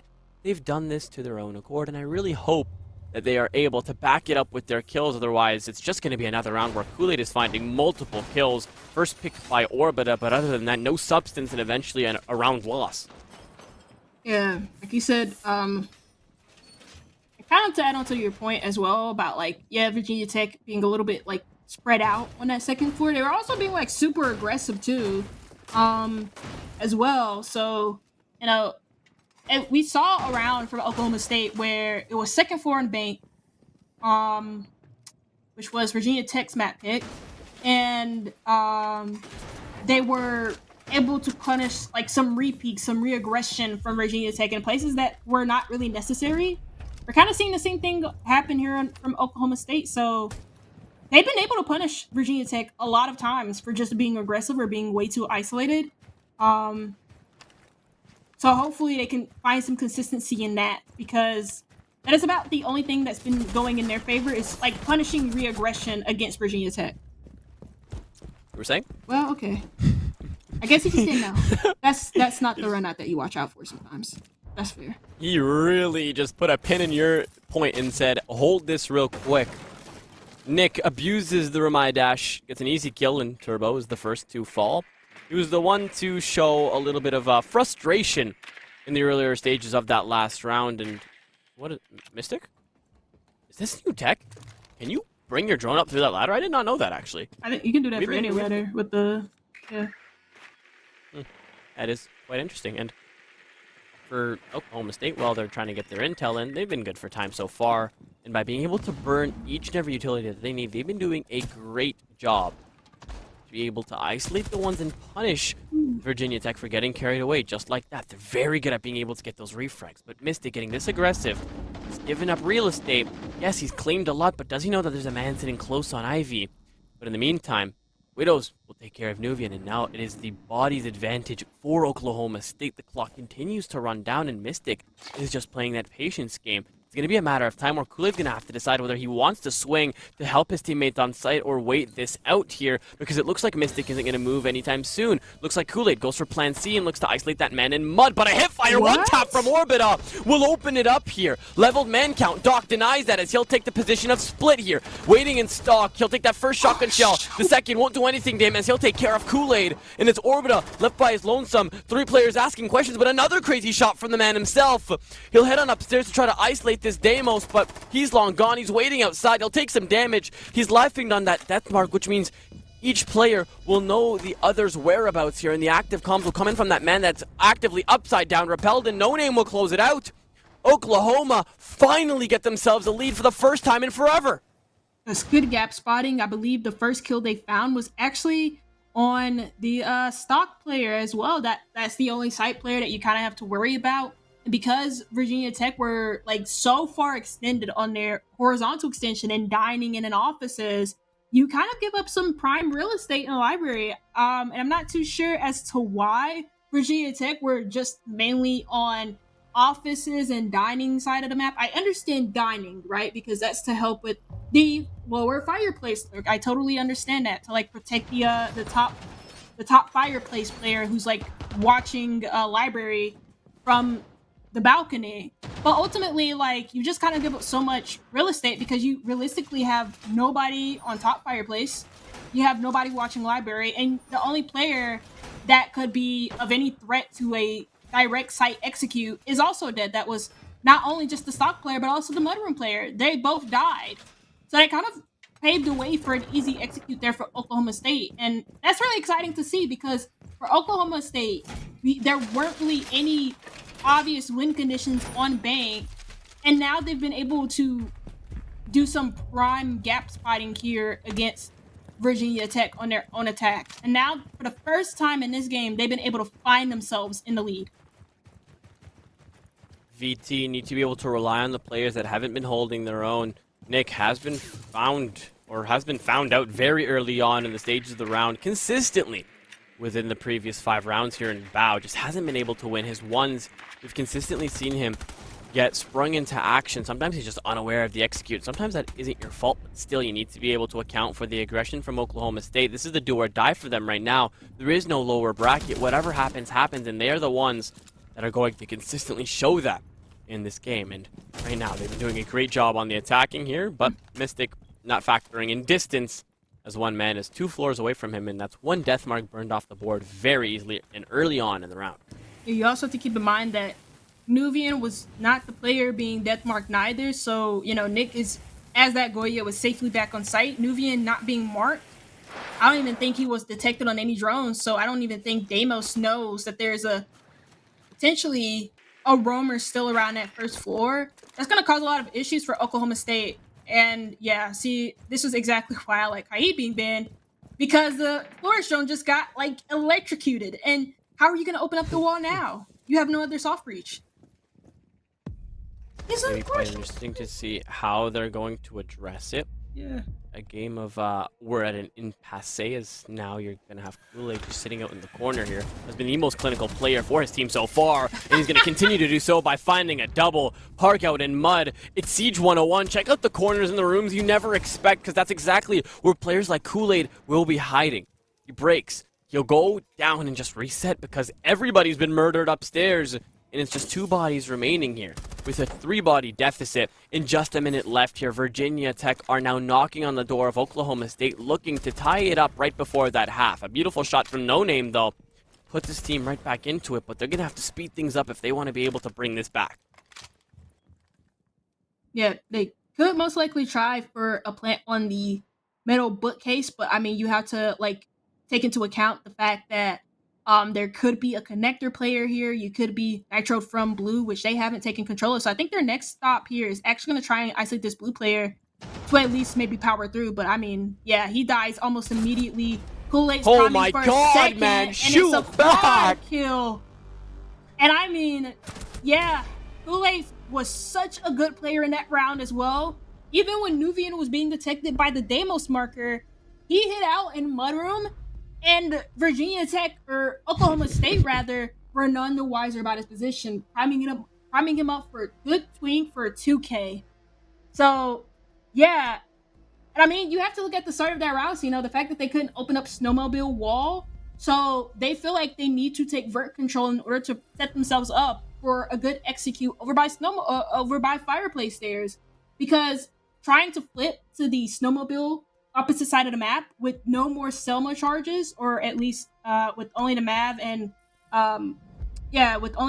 no Flourish drones left, is like kind of a death sentence. You're asking to lose the round. So they try to flip for a first for roam clear, and Virginia Tech just punished them on that flip. What do I even say? I don't know. It is VT, or not even VT. It's not VT. It is currently Kool-Aid & Co. right now. I mean, the man is destroying anybody who walks into his crosshairs, and Oklahoma State have just taken it. For a team that has been trying to get themselves back in this game by getting aggressive in the right moments, they're really allowing one man to go nuclear. Bao is lacking currently, and it's just not present. No one knows that he's lacking because Kool-Aid is pulling more than enough weight for both of them. He's tearing it up within the server, and now he's on the brink of a 4.0 KD within 2 matches. That is an insane stat line.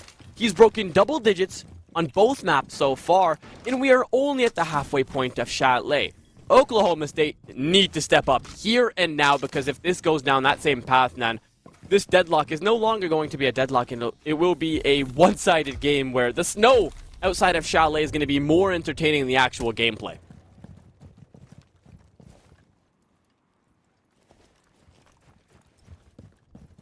See how Virginia Tech do on air attacks. We know from the few rounds that we saw unbanked that they're quite competent in air attacks, because they won 2 out of 2 of them.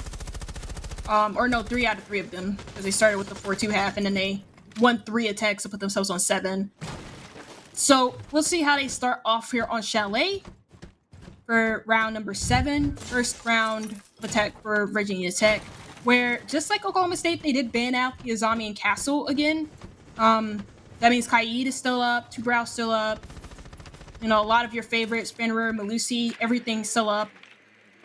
But nothing to block off those windows here for Oklahoma State, which could be a really big issue considering the fact that they're defending second floor first.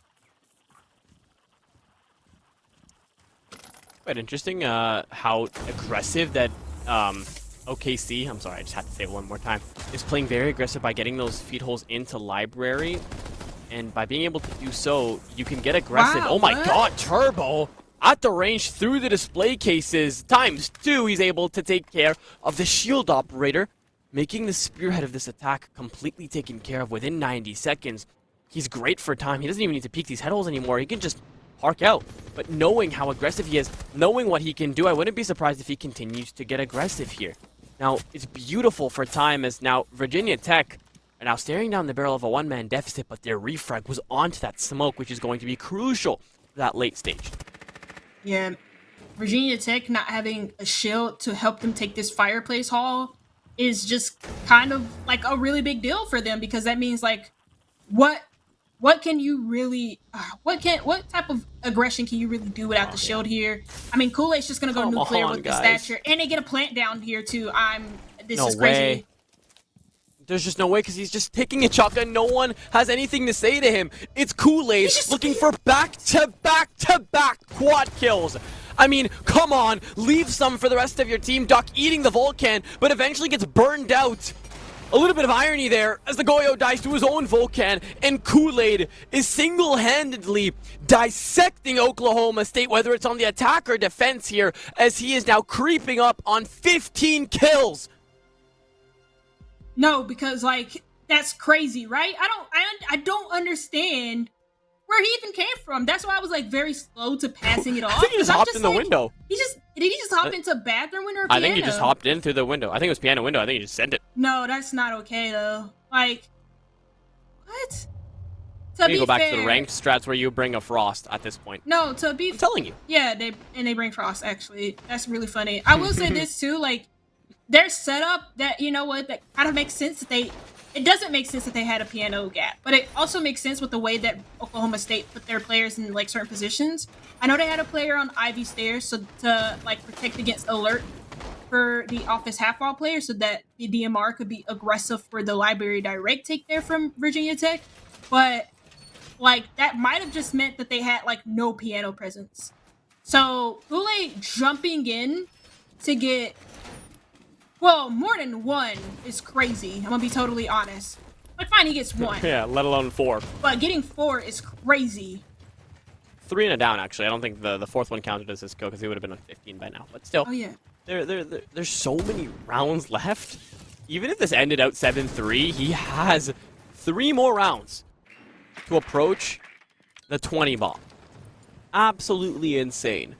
And, oh, sorry, my phone just went off. Snowstorm alert. Fun. Kool-Aid has, I just now have been reminded I need to shovel. Kool-Aid has been tearing it up in the server, and Oklahoma State have no response. Their response should have been Turbo, the other Tier 2 player himself, but he's currently breaking even. That player, if I'm not mistaken, will be leading his team to try to keep them in this game, but they are being dissected one by one, and there's just no response. They're being dissected as a team. There's no individual outliers of players who are overperforming. There's just the players who are underperforming. And that is going to be evident throughout the rounds because Sight has now been accessed within the first minute 2 rounds in a row here. Nuveen opening it up here, and it is just a flurry of kills, all in the favor of VT, as it's Mystic left to deny the plant from above. But guess what? Your IO scanner can't go through concrete floors, but they're going to cancel it because they want all the kills. They're hungry for them. Nick gets 2 within. You don't need Kool-Aid for this round because you'll take care of business by yourself, and from outside main you'll go down below 50 HP, and Kool-Aid gets his 15th on the lurk up blue stairs, and it's a disaster for Oklahoma State. We thought it was promising, and now they are just showing us nothing. And it's, again, that time, another gap spot as well for Virginia Tech in the last 2 attacks. First round for Virginia Tech on their attacking half. They found the gap piano for some odd reason, even though the site was second floor. That round, the gap was just running to bar. There was no dining player, at least from what I saw from Oklahoma State, to protect against a lower fireplace rush, or to even just sound the alarm that something was happening to call for rotations back there from Oklahoma State. And that's kind of like a thing that's been happening too as well. I can't remember why. I don't know if it's because like there's a lack of presence in the library corner, but that's mostly for like a gaming Windows direct take to like deny it if somebody does it, to have that library corner player there for the defense. But a lot of teams more recently have been able to just get like, it's not even just in collegiate, it's happening like in every tier where like they just get a blitz on a board for the attack. They rush in from the top fireplace window, and they just go in bar and isolate the stock player, and they have full site control in bar, and they get a plant down. And it's just really difficult. I mean, there for Oklahoma State to just have that player be so isolated on site. It happens a ton, actually. So it's not just them that does it. A lot of defenses do it. And Virginia Tech in that round were able to punish it. Now, I don't know if that timeout counted as a genuine timeout to be able to address what the hell is going on within the game, or if it was to just escape the 10-second automatic resume timer for the pause. But as somebody did disconnect, we're just going to be waiting on them, which gives us the time to be able to just slowly talk about things currently trickling on in within all of the CR6 quals, or the playoffs, actually. Currently, it was a landslide on Clubhouse where Cincinnati 7-0'd Utah on their own map, Chaka. And they now are currently playing on Bank where Cincinnati is leading 2-0. What is happening? I just feel like if you've watched Stranger Things, I feel like we're just in the upside down right now. Nothing is making sense except for Kool-Aid going absolutely nuclear. That man is crazy. Everybody has a point to prove, and it looks like the semifinals from here on out is going to be challenging for every single team. And it looks like Oklahoma State are starting to realize that there are levels to this, even if you are in Tier 4 Collegiate.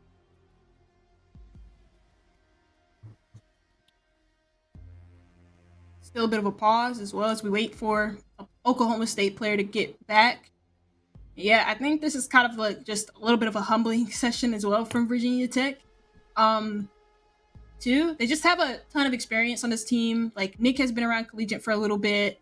Kool-Aid has been in Pro League before, Tier 2, Collegiate. He's been playing in Collegiate for quite some time. And I know when he was playing in Pro League, I believe he's playing on the Five Fears roster, with Gasher, Skies, and Wilecki, I think it was, and one other player. I think so.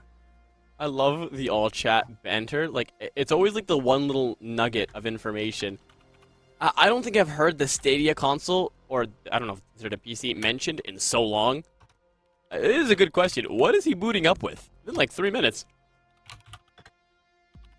But it is kind of humbling, and I am actually happy that this is working out for Oklahoma to be a little bit of a timeout here, because let's be honest, these guys are going to get destroyed if they continue to go down the same path of we are going to do whatever we want to, and if it works out, it works out. If it doesn't, it doesn't.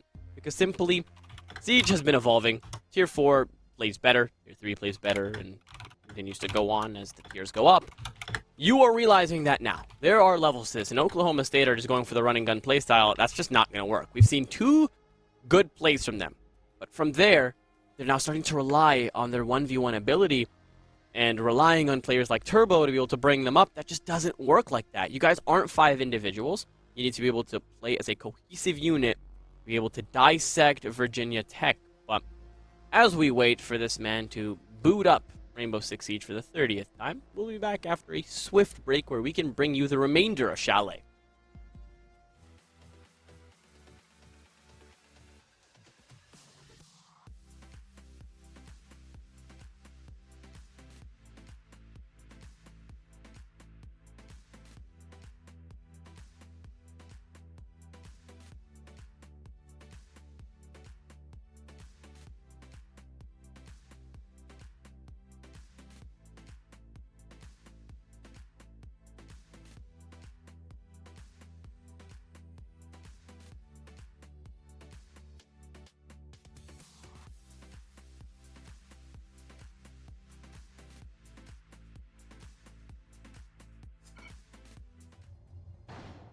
We told you don't go anywhere because we're going to be back soon. It's exactly what we've done.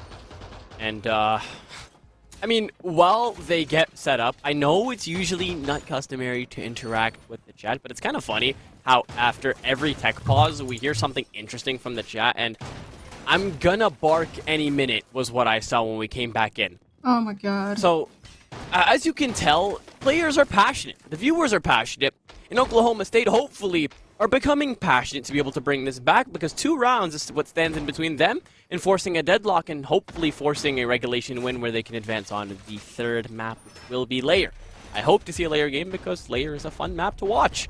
But with the way it's looking, there are gaps being hit that I didn't even know existed, as VT are just running away with the lead, as they were the ones in the deficit a couple of rounds ago, Chaka. Yeah, I have not a lot to say, I'm gonna be totally honest, apart from like praise from Virginia Tech. They've just been playing super well. I hope it kind of continues because it's been very interesting, very entertaining to see. They're going for a completely different take. And I totally get that, because if you take into account what Oklahoma State did last time, they got 2 opening picks the last time they played the second floor site from that library hold that they did all the way from offices. Something that, you know, a lot of teams tend to do on Chalet, and in response to that like hold from office onto library, you're kind of doing a Solarium take. There is no solar stair player here, so they could most likely just do this. Just a minute in, they're taking their sweet old time to get first blood on the board. T2 Stallion falls first here. No Name has no choice but to get aggressive, but about to get kicked in the face. He'll be met with the scar from Blackbeard, as now a 2-man advantage is built up, and the solar side of this site has been completely opened up here. Nubian gets a kill onto Doc, but Mystic finally forces that case loose, taking care of Kool-Aid. The weapon will no longer be able to go loose and nuclear for the remainder of the round here, but that death mark activated onto Mystic gives out the position of both of these players, but Widows manages to win his position onto that window. It evens things up. A 3-man advantage completely tossed out the window here, as now Oklahoma State have made it so much more realistic to be able to bring this back.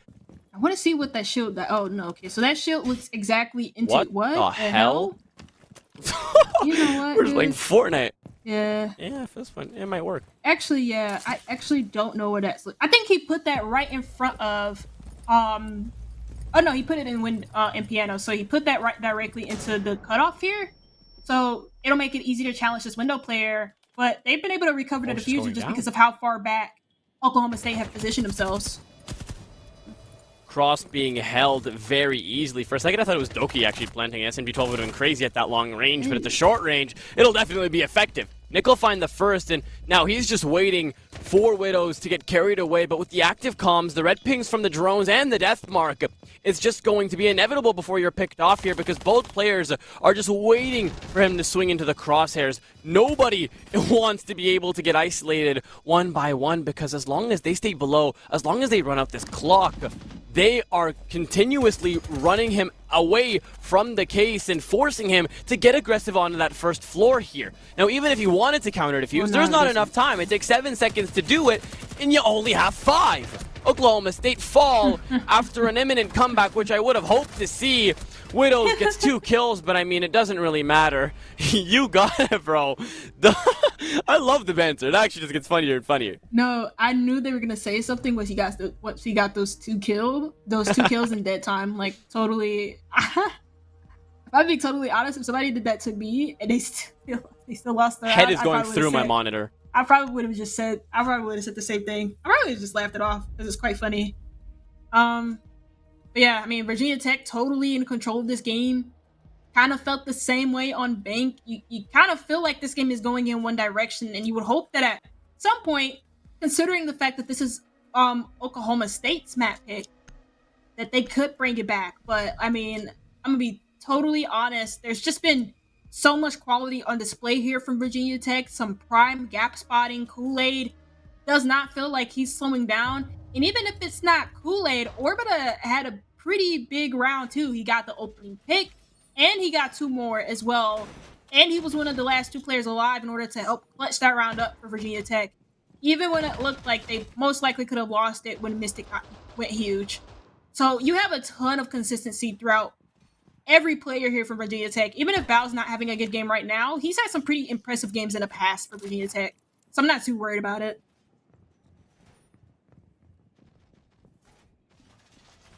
Wow.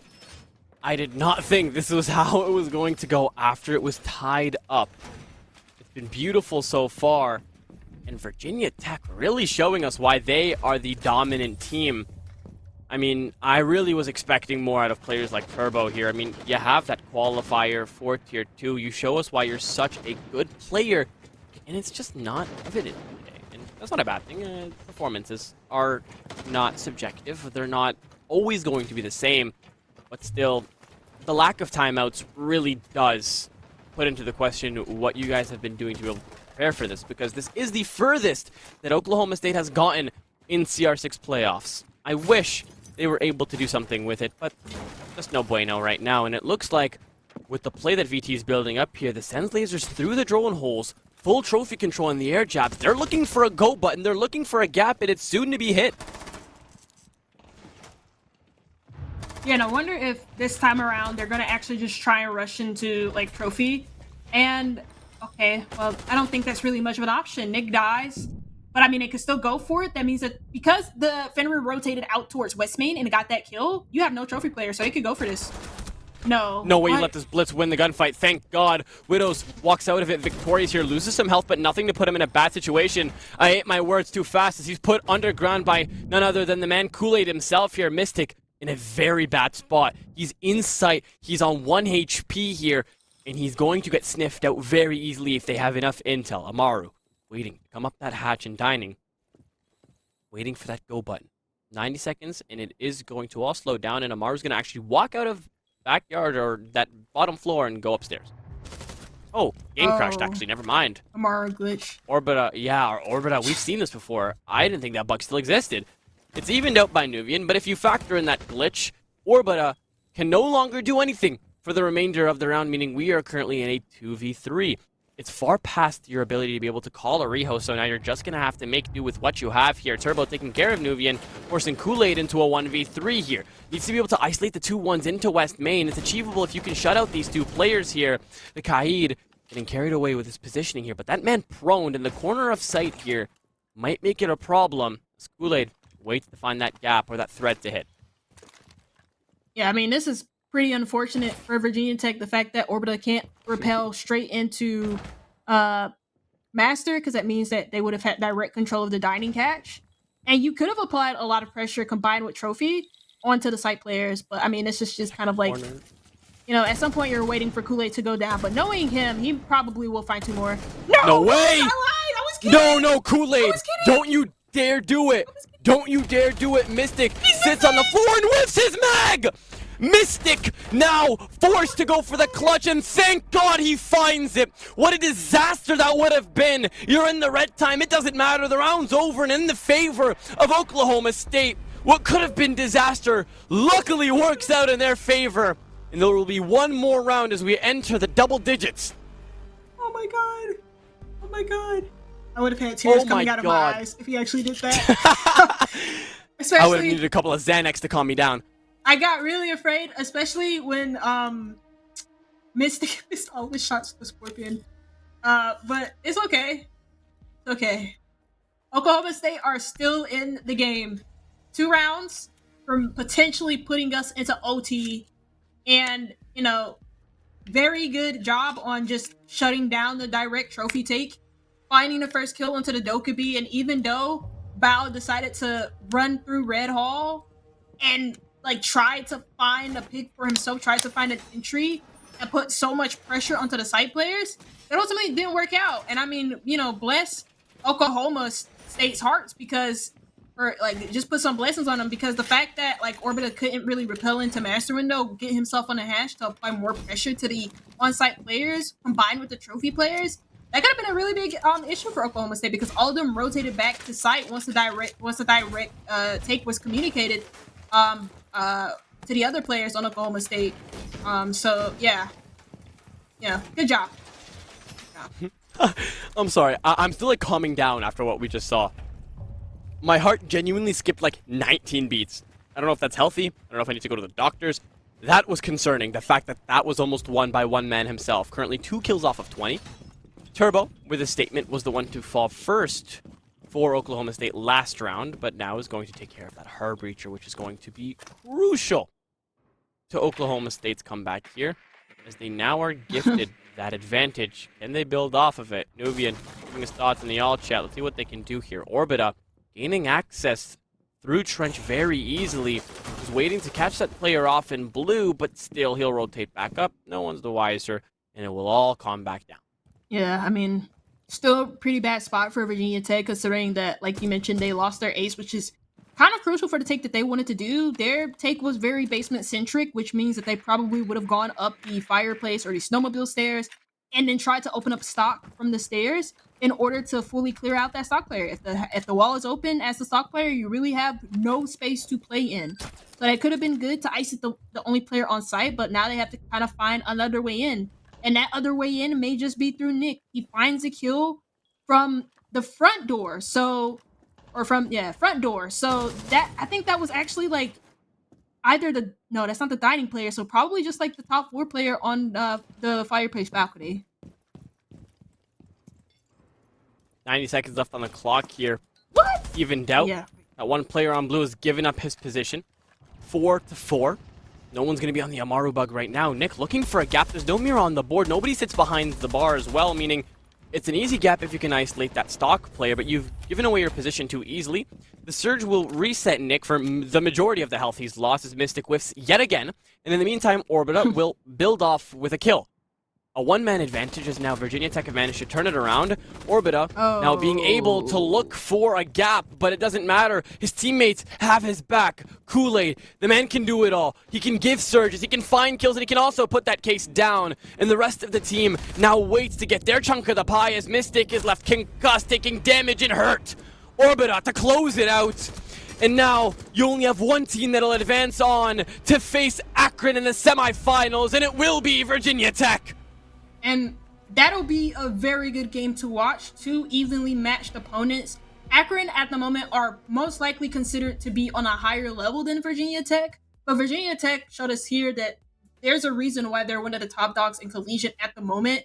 this was a statement win for them to push Oklahoma State essentially to the side with no issues. A 2-map series, both of them ending in regulation, and the fact that for at least most of their rounds that they've been able to win, it just kind of felt like it was like no issue. Even when you thought that like Virginia State were down in some of those rounds and that Oklahoma State most likely should be winning them, they found gaps. And especially once they went on their attack, that like truth is like became totally true as well. Like even in that last round, Nick, they're not being a dining player, no dining head holes. He's able to walk in fireplace and not only find the mezzanine player, but then he's also able to walk in and find the Ivy Stairs player. So there's just like a lot of gaps that like Virginia Tech are so good at finding. But I don't know if that'll be the same thing against Akron. Either way, that'll be a really fun game to watch when it finally does happen. I do hope we are the ones who cast that game because it's going to be purely cinema. I really do hope. And I keep looking off to the side here because I just want to see how that third map is going. Utah's currently looking down the barrel of a 1-5 deficit on Bank to Cincinnati. Something happened between that first and second map as Cincinnati have only dropped 1 round in the last 2 maps, which is a crazy stat line to think about, which is a bigger deficit than we saw here today. I mean, this game 1 out, we knew that Chalet was going to be a win regardless of what happened in the favor of Virginia Tech. They haven't dropped that map in the Concord LAN and in the most recent stages of CR6. What makes you think they're planning on losing now? A beautiful game played out, obviously with your MVP being Kool-Aid, just on the brink of a 20 bomb on that first game, and on the second, or it's actually inverted, on the second game he was close to a 20 bomb, in the first he was on 15. The man's a weapon, and he also plays support at the same time, and he helps his teammates get the kills as well.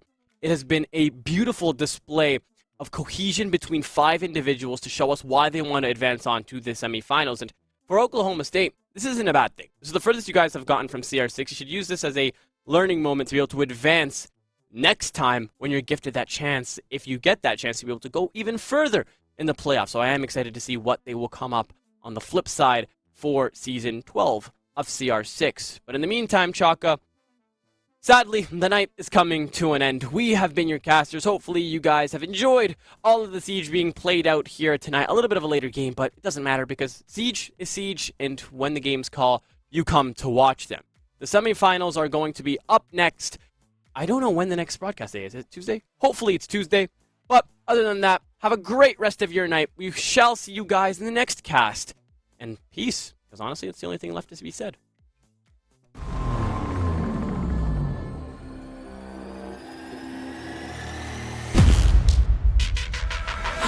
Winning. I'm shooting my shot and I'm already grinning. You know that I'm one up on one that you're sending. You know you've been cutting, you know I'm ascending. I'm one up, I'm winning.